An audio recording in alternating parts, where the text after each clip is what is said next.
March of this year, hundreds of delegates from around the world gathered in Tel Aviv to prepare for the 19th Maccabiah Games.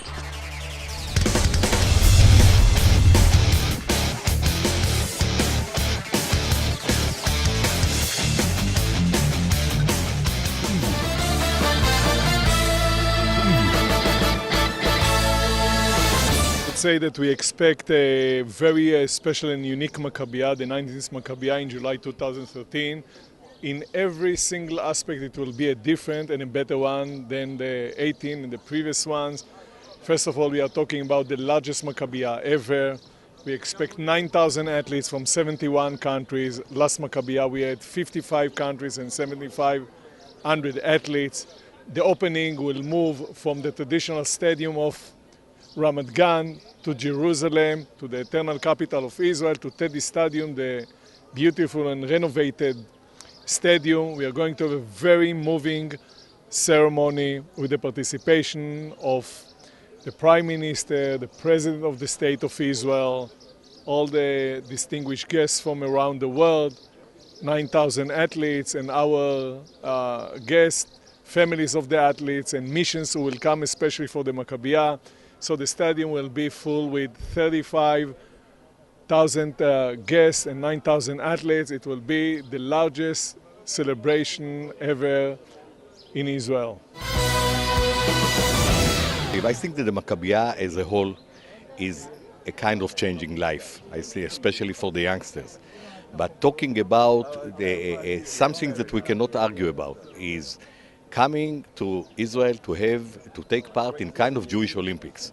If you are the leading athlete or if you are coming from countries that the sports are in a little bit lower by the level, but doing it together as the Jewish Olympics while the opening ceremony is going to be in Jerusalem, it's nothing that can compete with it. Our greatest challenge is to get people to recognize what Maccabi is really all about. So when you go and talk to people and try to get the message of Maccabi across, it can't be a sports organization solely. It's got to be a method of building Jewish pride and Jewish identity among our youth. And that takes time to educate them and to make them recognize that that's and we're worth supporting. One of the reasons or the results of European Maccabi Games should be the development of sports in the community.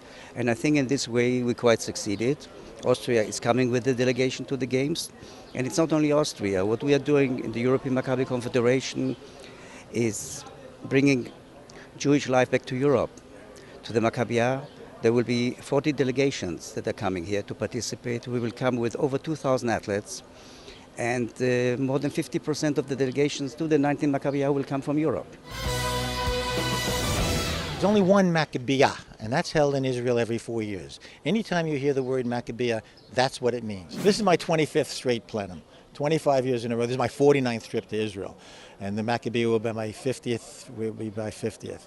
So I've given a good deal of my time and life to this project.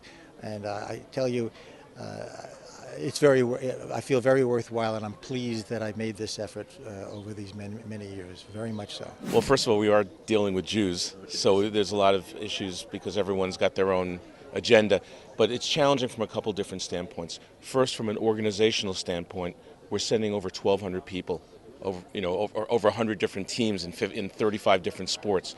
So the organizational aspect of it is monumental. But then there's the other issue. We also have to do fundraising. And fundraising it's quite monumental. It's very difficult, but we have been very successful, and we're beating the bushes, and we're going to be sending the largest team ever. I think it's very emotional. I believe that our decision to move to Teddy from history of doing it in another city in Ramat Gan, it's a kind of a history because it says more than one thing. Jerusalem is our capital.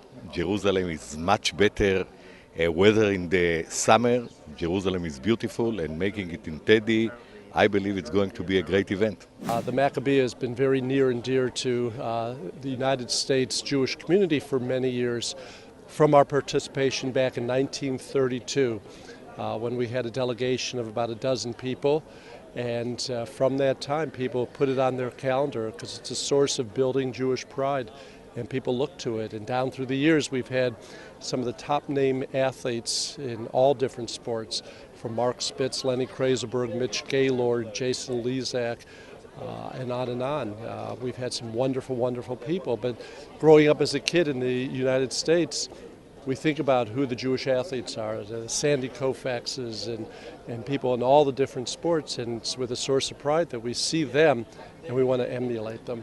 Kids are kids, and whether they're 16-year-olds and they come here to play soccer, maybe meet a girl or a boy, or they're, 35-year-old Masters basketball players, they come because they want to compete, they come because they're athletes, but when they leave, they have a different sense of themselves as Jews. It's very special because it is the Jewish Olympics. It's special for Jewish athletes. It's also special for athletes such as myself. I was near 2 Olympic teams in 1984 and 1988, but I was a bridesmaid. And for a lot of athletes like us that were just not at the very, very top level, this is our Olympics. Coming to the leading event that is taking place in Israel, from the beauty of it, from the Zionist part of it, from being around Shimon Peres in his 90 years celebration with the Prime Minister, Chief of Staff and everything. I believe that not being in Teddy by this day, by being in Israel, will be a big mistake. So we see this as a big achievement, and we should not forget where we come from. Anti-Semitism is in the rising. It's not only from the right, it's also Islamic anti-Semitism, but I think we have to show that we are there to stay, and we will fight any kind of movements that is going against Jewry in Europe. We will not give in to it. It's not easy. There are always problems. You solve one set of problems and make it better for the next time, and there's another issue that arises. But it's worth it because we change lives, and the kids of all ages, even the 85-year-old kids, have an incredible experience, so it's worth it. You need the right idea. You need the right motivation. And what motivates these people is what we do. What we do is build Jewish pride through sports. That's our tagline.